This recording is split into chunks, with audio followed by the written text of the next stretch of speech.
सबसे पहले आज के सम्मान समारोह के अवसर पर जो आपके परिश्रम को, आपकी लगन को सरकार के द्वारा मान्यता देकर के आज एक मानदेय बढ़ोतरी के कार्यक्रम के साथ आपको जोड़ा गया है।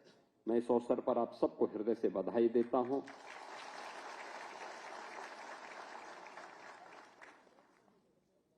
दो 2011-12 में बेसिक शिक्षा परिषद में 6 से 14 वर्ष के बच्चों के लिए निःशुल्क एवं अनिवार्य बाल शिक्षा अधिकार अधिनियम के अंतर्गत अनुदेशकों की नियुक्ति भारत सरकार के आदेश पर प्रारंभ हुई थी और उनमें से जो 100 से अधिक छात्र संख्या वाले विद्यालय थे, उनमें 13,769 उच्च प्राथमिक विद्यालय, प्रति विद्यालय 3 अंशकालिक अनुदेशक और प्रदेश के अंदर कुल 41,360 अनुदेशकों की उस समय तैनाती हुई थी और उन्हें 7,000 रुपये मासिक मानदेय पर नियुक्ति पत्र दिया गया था। ये जितने भी अंशकालिक अनुदेशक थे उच्च प्राथमिक विद्यालयों में, इन सभी के लिए एक व्यवस्था लागू की गई थी कि कला शिक्षा हेतु इनमें से 8,469, स्वास्थ्य एवं शारीरिक शिक्षा हेतु 9,645 और उनके कार्यानुभव शिक्षा हेतु 6,192 अनुदेशक वर्तमान में प्रदेश के अंदर उच्च प्राथमिक विद्यालयों में आज भी कार्यरत हैं। इनकी कुल संख्या अब 41,360 से कम होते होते 24,296 रह गई है। यानी 41,000 जो मूल संख्या थी, वह संख्या, कुछ लोग रिटायर हो गए होंगे, कुछ लोगों का दूसरी जगहों पर समायोजन हो गया होगा, लेकिन जो बचे थे इनके मानदेय पर 2011-12 से लेकर के 2022 तक कोई निर्णय नहीं हो पाया। यद्यपि 2019 में अनुदेशक महासंघ के साथ मेरी बैठक हुई थी और मैंने उनको कहा था, मैंने कहा भी आपका मानदेय का अपना प्रस्ताव उपलब्ध करवाइए, और हम लोग उस समय भी चाहते थे कि ये मानदेय उनका बढ़ोतरी होना चाहिए। समय पे उनका प्रस्ताव नहीं आ पाया, चुनाव की नोटिफिकेशन जारी हो गई। 22 में हमने इसको 2,000 रुपये बढ़ाया था और हम लोग स्वयं संतुष्ट नहीं थे कि 2,000 पर्याप्त नहीं है, क्योंकि न्यू अक्सर दिखाई नहीं देती, लेकिन वो सबसे कठिन कार्य होता है। हम अक्सर क्या बोलते हैं, हम न्यू को उपेक्षा करते हैं क्योंकि दिखाई नहीं देता, लेकिन न्यू ही अगर मजबूत नहीं होगी तो उसमें सशक्त, एक समर्थ और सशक्त भवन कैसे बन पाएगा, मजबूत इमारत नहीं बन पाएगी। और इसीलिए अनुदेशक हों, शिक्षा मित्र हों, बेसिक शिक्षा परिषद के जुड़े हुए शिक्षकों के मानदेय से जुड़े हुए मामले हों या उनसे जुड़े हुए अन्य बातें हों, हम लोगों का मानना रहा है सम्मानजनक होना चाहिए और उनका कार्य उतना ही गरिमापूर्ण होना भी चाहिए। सहमति बनते बनते अंततः जब ये बातें निष्कर्ष पर निकली तो फिर हम लोगों को ये घोषणा करनी पड़ी कि हाँ, पहले चरण में हम लोग इसको इतना बढ़ाएंगे। और इसीलिए आज मुझे, जो लंबे समय से आपकी मांग थी, ये तो अच्छा है कि अनुदेशकों ने कभी भी अपनी मांग के लिए जबरन नहीं किया, जबरदस्ती नहीं किया, हिंसक रास्ता नहीं अपनाया और इसलिए सरकार को भी देने में कोई किसी प्रकार की हिचक भी नहीं थी। लेकिन हम लोगों ने इसीलिए कहा कि हम 17,000 तो तत्काल दे रहे हैं, लेकिन साथ साथ उनको 5 लाख रुपए की स्वास्थ्य बीमा का कवर भी उपलब्ध करवाएंगे। कैशलेस स्वास्थ्य की सुविधा अनुदेशक को, अनुदेशक के परिवार को। और मुझे लगता है बहुत शीघ्र, मैं तो चाहूंगा कि आप लोगों को जो पोर्टल बेसिक शिक्षा परिषद ने तैयार कर लिया है, उस पोर्टल पे तत्काल आप अपना रजिस्ट्रेशन करवा देंगे तो हम अगले सप्ताह ही उसके कार्ड वितरण की कार्रवाई भी प्रारंभ करवा देंगे।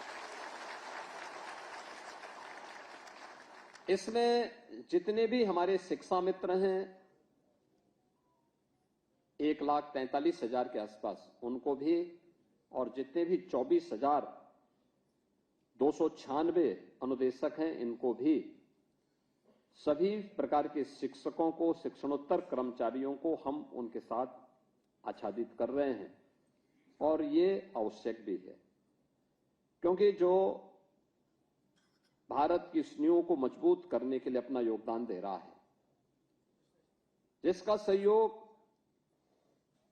शासन की योजनाओं को ईमानदारी के साथ क्रियान्वित करते हुए हर प्रकार से उसे आगे बढ़ाने के लिए अपना योगदान देता है, उसको स्वयं भी सामाजिक सुरक्षा की गारंटी होनी चाहिए, उसको स्वयं भी स्वास्थ्य सुरक्षा की गारंटी होनी चाहिए और स्वास्थ्य सुरक्षा की गारंटी के लिए ही एक कैशलेस स्वास्थ्य की सुविधा 5 लाख की भी हम सभी अनुदेशकों को प्रदान करने जा रहे हैं। और इसके लिए मैं चाहूंगा कि जो पोर्टल विकसित किया है, तत्काल बेसिक शिक्षा परिषद इस कार्य को तेजी के साथ आगे बढ़ा देगी तो अगले सप्ताह ही एक बड़े समारोह के साथ हम लोग कार्ड वितरण की कार्रवाई को भी तेजी के साथ आगे बढ़ा देंगे। और मुझे लगता है कि ये आज की आवश्यकता है और इस कार्यक्रम को हम तेजी के साथ आगे बढ़ाने का कार्य भी करेंगे। सबसे बड़ी बात यह है, वो संवेदना की है, जो संवेदना 2011-12 में नियुक्ति के बाद शासन की जुड़नी चाहिए थी। 11-12 के बाद, 11 वर्ष के बाद मानदेय केवल हमारी सरकार बढ़ा पाई थी 2,000 रुपए, और 22 के बाद फिर 26 में आज फिर से हम लोगों ने इस मानदेय की बढ़ोतरी के साथ आज आपको यहां पे चेक भी वितरित किए हैं और तत्काल इसको लागू भी कर दिया है। पैसा आपके अकाउंट में मिल जाएगा। इसके साथ ही कैशलेस की सुविधा भी इसके साथ जोड़ दी गई। आप इसका रजिस्ट्रेशन करवा दें, पोर्टल में जैसे रजिस्ट्रेशन होगा हम उसके कार्ड के वितरण की कार्रवाई भी शुरू कर देंगे, क्योंकि ये आपको स्वास्थ्य की सुविधा के साथ उस सुरक्षा की गारंटी देगी जो आप एक बच्चे को उपलब्ध करवाते हैं। हम लोगों ने 19 में एक और व्यवस्था दी थी और वह दी थी 6 माह का मानदेय सहित मातृत्व अवकाश का भी सुविधा। ये हमारी सरकार ने 2019 में भी प्रदान किया था। यानी ये सरकार की संवेदना को बताता है कि केवल सरकार बोल नहीं रही है बल्कि वह करके दिखा भी रही है। और उन सब कार्यों के साथ हम लोगों ने 23 में एक और व्यवस्था की थी कि स्वेच्छा से विद्यालय परिवर्तन का विकल्प भी हम लोगों ने दिया था और 4,000 से अधिक अनुदेशकों को उनकी स्वेच्छा के अनुसार विद्यालय भी परिवर्तन करने का अधिकार दिया है। आज हमारा जो कैशलेस जो ये मानदेय बढ़ोतरी का है और 1 अप्रैल से लागू हो गया है, मई में आपका वो मानदेय प्राप्त हो गया होगा। सबसे महत्वपूर्ण बात यह है कि आपके परिश्रम के कारण आज बेसिक शिक्षा परिषद की कायाकल्प होती हुई दिखाई दी है। हम मानते हैं कि जब राजनीतिक नेतृत्व ही भ्रष्ट हो और निर्णय का शिकार हो, स्वयं दिग्भ्रमित हो, तो अपने असफलता का दोषारोपण शिक्षकों पर, अनुदेशकों पर या अन्य कार्मिकों पर नहीं थोपा जाना चाहिए। यही होता था जब बेसिक शिक्षा बंजर जैसी स्थिति में थी, तो बंदी के कगार पर थी, अव्यवस्था का सा वातावरण था। 2017 में मेरे पास बहुत सारे प्रस्ताव ऐसे आए थे जो पहले से लंबित भी थे कि साहब 100 से कम बच्चे हो गए हैं, अनुदेशकों की सेवाएं समाप्त कर दी जाए। हमने कहा भाई आप ये प्रस्ताव लेके आए हैं तो पहले आप ये बताइए कि आपकी सेवा का हम क्या करेंगे।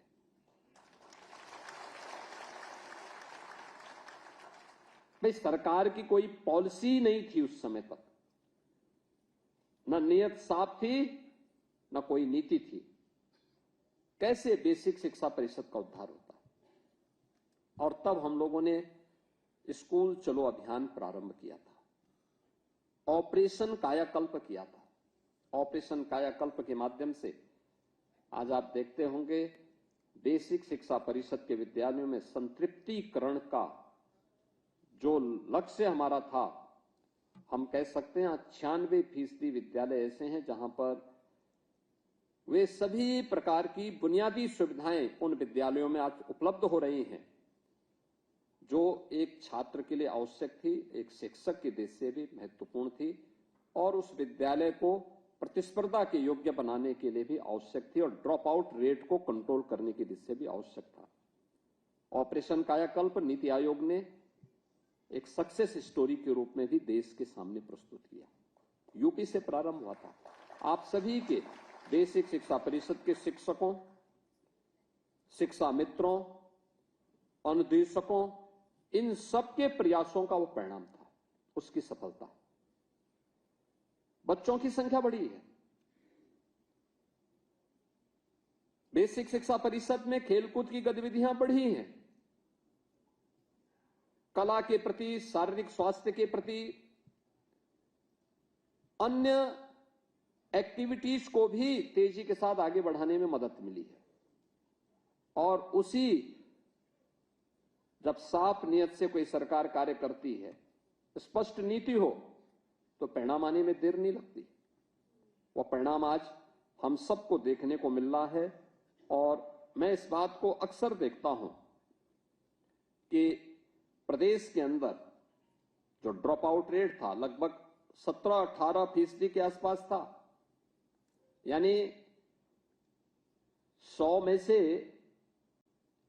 हर 17-18 बच्चे ऐसे थे जो असमय स्कूल छोड़ देते थे। और आज हम इसको घटाते घटाते 3 तक पहुंचाने में सफल हुए हैं और हमारा मानना है इसको 0 तक पहुंचाना चाहिए। हर बच्चा पढ़ेगा तब प्रधानमंत्री जी के विकसित भारत और आत्मनिर्भर भारत के सपने को साकार हम कर पाएंगे। हमें लगता होगा कि ये बच्चा किसी परिवार का है, एक परिवार छोड़ भी देगा तो क्या होने जा रहा है। नहीं, इसका प्रभाव पूरे समाज पे पड़ता है। उसका दुष्परिणाम अंततः पूरे राष्ट्र को भुगतना पड़ता है। आप देख रहे होंगे ना, युद्ध तो अमेरिका और ईरान के बीच हो रहा है, लेकिन क्राइसिस पूरी दुनिया के अंदर पैदा हुई है। युद्ध 2 देशों के बीच में पश्चिम एशिया में हो रहा है, लेकिन उसका दुष्प्रभाव पूरी दुनिया में है, पूरी दुनिया में। अगर आप देखेंगे अमेरिका जैसा देश, वहां महंगाई चरम पर, पेट्रोलियम उत्पादों के दाम, उनके पास अपने रिसोर्सेस भी हैं, तब भी पेट्रोलियम पदार्थों के दाम वहां दुगने से ज्यादा बढ़ गए हैं। तमाम देश ऐसे हैं जहां पर लोगों ने तमाम बंदिशें लगा दी हैं।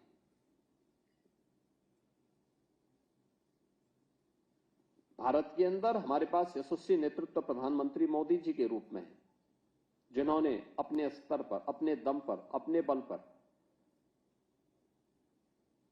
भारत को और भारत के नागरिकों के हित के लिए उस प्रकार के निर्णय लिए। हम सबका दायित्व बनता है कि हम भी वर्तमान की इन परिस्थितियों में जो एक वैश्विक चुनौती है, उस वैश्विक चुनौती में प्रधानमंत्री मोदी जी के साथ खड़े होकर के पूरी मजबूती के साथ देश के बारे में उनकी सोच को आगे बढ़ाने में हम भी मदद करें। लेकिन जो मेरा कहना था कि विवाद तो है ईरान और अमेरिका के बीच, लेकिन खामियाजा पूरी दुनिया को, लगभग 200 देशों को भुगतना पड़ रहा है और दुनिया के लगभग 800 करोड़ लोगों को इसका भुक्तभोगी बनना पड़ रहा है। ऐसे ही समाज में होता है। एक व्यक्ति अगर शिक्षा से वंचित होता है तो उसका दूरगामी दुष्परिणाम पूरी सोसाइटी को, पूरे देश को भुगतना पड़ता है। और इसलिए हम लोगों का दायित्व बनता है कि बच्चा स्कूल जरूर जाए। यह जरूरी नहीं कि हर व्यक्ति मेरिटोरियस होगा, ऐसा नहीं है। देखिए, हर व्यक्ति में कुछ न कुछ गुण अच्छे होंगे, कुछ अच्छे होंगे, किसी एक फील्ड में अच्छा होगा, कोई अच्छा स्पोर्ट्स पर्सन होगा, कोई अच्छा कलाकार होगा, कोई अपने किसी एक विषय का विशेषज्ञ होगा, किसी एक फील्ड का एक्सपर्ट होगा। हमें उसकी उस प्रतिभा को उजागर करना, उसको उस फील्ड में आगे बढ़ने के लिए प्रेरित करना। यह आवश्यक नहीं कि अच्छा कलाकार, कोई अच्छा कलाकार अच्छा मेरिटोरियस छात्र भी रहा हो। यह आवश्यक नहीं कि कोई अच्छा वैज्ञानिक एक अच्छा कलाकार भी हो सकता हो। यह आवश्यक नहीं कि कोई अच्छा इंजीनियर या अच्छा चिकित्सक एक अच्छा कवि भी हो जाए, नहीं हो सकता। बिरले को लोगों में गुण होंगे, लेकिन अलग अलग फील्ड की, अलग अलग क्षेत्र की संभावना उनके अंदर छुपी हुई है, उन बच्चों के अंदर छुपी हुई है। इसलिए उनको मारना नहीं, पुचकारना है, आगे बढ़ने के लिए प्रेरित करना है, प्रेरित करना है, एक रास्ता दिखाना है, सही राह दिखानी है। और सही राह दिखाने में आपकी एक बड़ी भूमिका हो सकती है। और यह शुरू होता है अनुशासन से। आत्मानुशासन सबसे बड़ी बात होती है। समय पे विद्यालय जाना, विद्यालय के परिवेश और परिसर को स्वच्छ और सुंदर बनाए रखने में योगदान देना, उनमें बच्चों को भी प्रेरित करना। अभी पाठक जी जो कह रहे थे, स्कूल में जाते थे हम लोग, कैसे वहां पे पढ़ते थे, बुनियादी सुविधाओं का अभाव था, लेकिन तब भी बच्चों की संख्या भी अच्छी होती थी, एक सामूहिकता का भाव होता था। पानी बच्चे लेके आते थे, सब लोग उसी पानी को सेवन भी करते थे। सफाई, परिसर की सफाई बच्चे स्वयं करते थे। मैं कभी कभी भौचक रहता हूं और मैं मीडिया के मित्रों से भी कहूंगा कि जब बच्चे कहीं श्रमदान करते हैं तो दिखाते हैं, देखो बच्चों से काम कराया जा रहा है। अरे क्या बुरा हो रहा है, क्या बुरा हो रहा है। और मैं तो बेसिक शिक्षा परिषद से कहूंगा, ऐसे शिक्षकों के खिलाफ कार्रवाई नहीं करनी चाहिए, उन्हें सम्मानित करना चाहिए। तो भारत की भावी पीढ़ी को तैयार कर रहे हैं, जो चुनौती का मुकाबला करने के लिए उन बच्चों को तैयार कर रहे हैं। छोटे छोटे उस पर हम लोग अनावश्यक रूप से उसको, जो वायरल होते हैं ऐसे वीडियो, उस आधार पर हम लोग एक्सप्लेनेशन कॉल करते हैं। स्पष्टीकरण नहीं मांगना चाहिए, उसको बुला के सम्मानित करना चाहिए। अच्छा क्या बच्चों को तैयार कर रहे हैं। ये बच्चे अगर उस योग्य बनेंगे नहीं तो उसको छुई मुई मत बनाइए। आपने देखी होगी ना, एक घास होती है गांव में, ऐसे हाथ लगाओ तो एकदम मुरझा जाती है। ऐसा नहीं भाई, उसको ऐसा बनाओ प्रचंड तेज हो उसमें, हाँ, कोई हाथ लगाने में भी डरे। वह तेज होना चाहिए इस बच्चे में, और वह शिक्षा से पैदा होगा, संस्कारों से पैदा होगा। स्वच्छता के प्रति उसे मजबूती के साथ उसके जीवन का हिस्सा बना करके प्रत्येक गुण उसके मन में आने चाहिए। अच्छी बुराई सारी चीजें एक साथ मिलकर के चलेंगे, उसके मन में अच्छे और बुरे का भेद करने की सामर्थ्य विकसित करने की आवश्यकता है, और वह कार्य आप कर सकते हैं। बहुत सारे सफल प्रयोग बेसिक शिक्षा परिषद ने पिछले 9 वर्ष के अंदर किए हैं, और ये 9 वर्षों के अंदर किए गए प्रयासों का परिणाम है। यद्यपि सरकार ने भी उनमें व्यवस्था दी है कि भाई बच्चे अब नंगे पैर नहीं आएंगे, जूते मोजे उनके पास होंगे, यूनिफॉर्म होगी, अच्छे यूनिफॉर्म उनको दी गई है। सर्दियों के लिए स्वेटर भी दी गई है। अभी रजिस्ट्रेशन चल रहे हैं, अभी से मीडिया में चलने लग गया कि उनको पुस्तक नहीं मिली। अरे पुस्तक भी मिल जाएगी, अभी प्रवेश तो होने दीजिए। अभी तो बच्चों को थोड़ा आपसी वातावरण में आपस में घुलने मिलने तो उनको थोड़ा पहले आपस में खेलने कूदने तो पहले दिन से कि पुस्तक नहीं मिली, यूनिफॉर्म नहीं मिली, ये भी सब मिल जाएगा, समय पे मिलेगा। अब तो हम अभिभावक के अकाउंट में पैसा भेज रहे हैं, उसको देने में कितना समय लगता, 1 मिनट का समय, यहां क्लिक किया और सबके अकाउंट में पैसा, उसमें समय नहीं लगने वाला है। लेकिन वह सोच जो सकारात्मक सोच के कारण पैदा हुई, और बेसिक शिक्षा परिषद में जो आज लगभग 1,60,00,000 के आसपास बच्चे अध्ययन कर रहे हैं, उन बच्चों के लिए, क्योंकि वो भारत का भविष्य है, इस प्रदेश का भविष्य है। भविष्य का मतलब वो केवल राजनेता हो नहीं, कोई शिक्षक होगा, कोई चिकित्सक होगा, कोई अधिवक्ता होगा, कोई कारीगर बनेगा, कोई हस्तशिल्पी बनेगा, कोई किसान होगा, कोई समाजसेवी होगा। जीवन के अलग अलग क्षेत्र में जो भी कार्य कर रहा, सबके योगदान से राष्ट्र आगे बढ़ता है। केवल नेताओं के कहने पर राष्ट्र आगे नहीं बढ़ता है, सबका योगदान उसमें होता है। सारे लोग मिलकर के कार्य जब आगे बढ़ते हैं, जब एक साथ योगदान करते हैं, तब प्रगति होती है, तब समृद्धि आती है। और उस समृद्धि के लिए हम सबके सामूहिक प्रयास, और उस प्रयास को लेकर के हम सबको आगे बढ़ना होगा, एक साथ करना होगा। और उस जिम्मेदारी मूल रूप से हमारी जो बेसिक एजुकेशन है उसके ऊपर आती है, उस नींव को तैयार करने की जिम्मेदारी, और उस जिम्मेदारी के साथ आप सब जुड़े हुए हैं।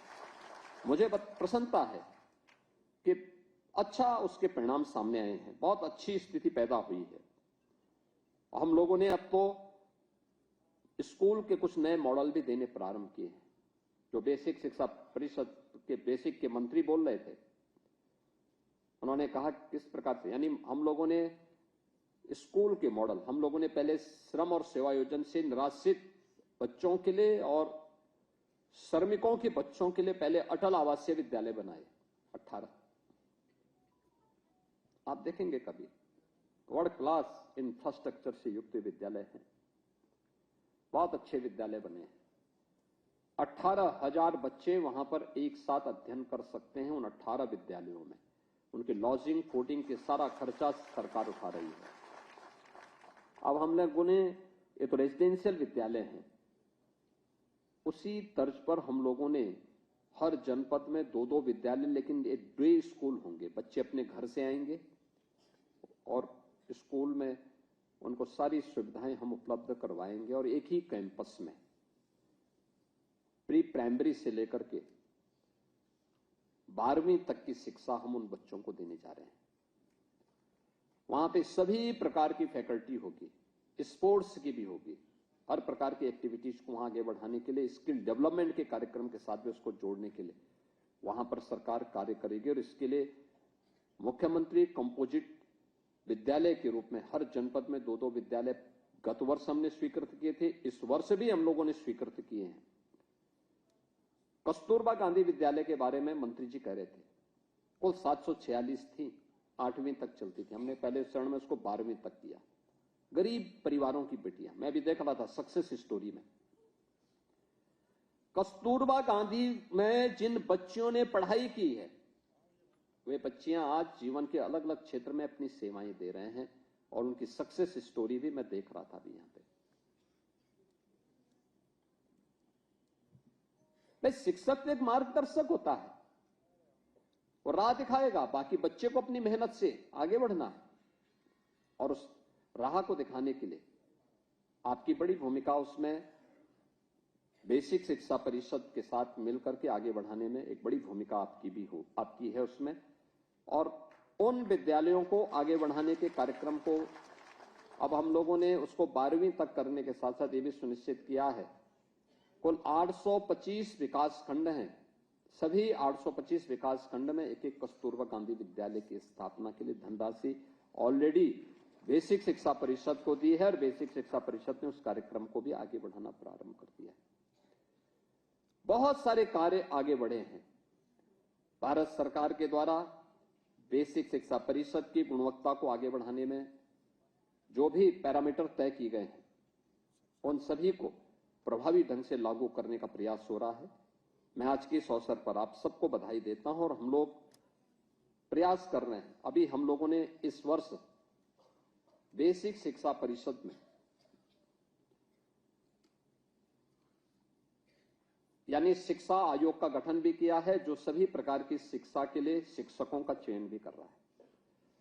10,000 बेसिक शिक्षा परिषद में नए शिक्षकों को जो नगरीय क्षेत्रों में जिनकी कमी पड़ रही थी उनका रियासन भेज चुके हैं। बहुत शीघ्र उसके लिए नियुक्ति की प्रक्रिया भी प्रारंभ होगी। और ऐसे ही प्राथमिक विद्यालयों में यानी उच्च प्राथमिक विद्यालयों में शिक्षा के सुधार के लिए अनुदेशकों की नियुक्ति की प्रक्रिया को भी हम इसके साथ जोड़ने जा रहे हैं। कुछ नए अनुदेशक भी हम इसके साथ जोड़ने जा रहे हैं। मेरा मानना है ये 20,000 की संख्या बेसिक शिक्षा परिषद की कायाकल्प को और मजबूती के साथ आगे बढ़ाने में मदद करेगी और छात्र शिक्षक रेशियो को, क्योंकि छात्रों की संख्या बढ़ी है तो शिक्षक का अनुपात भी उसी प्रकार से बढ़ेगा। आप मेहनत से कार्य करिए, बाकी सरकार सोचेगी, सरकार इसको आपके हित के लिए पूरी मजबूती के साथ कार्य करेगी। इस विश्वास के साथ आज के इस अवसर पर मैं एक बार फिर से आप सबको, प्रदेश भर के सभी अनुदेशकों को हृदय से बधाई देता हूं और मेरा मानना है कि आने वाले समय में फिर सरकार आपके बारे में जरूर इसके बारे में और अच्छा सोचेगी। इस विश्वास के साथ आप सभी के प्रति मेरी मंगलमय शुभकामनाएं हैं। धन्यवाद। जय हिंद।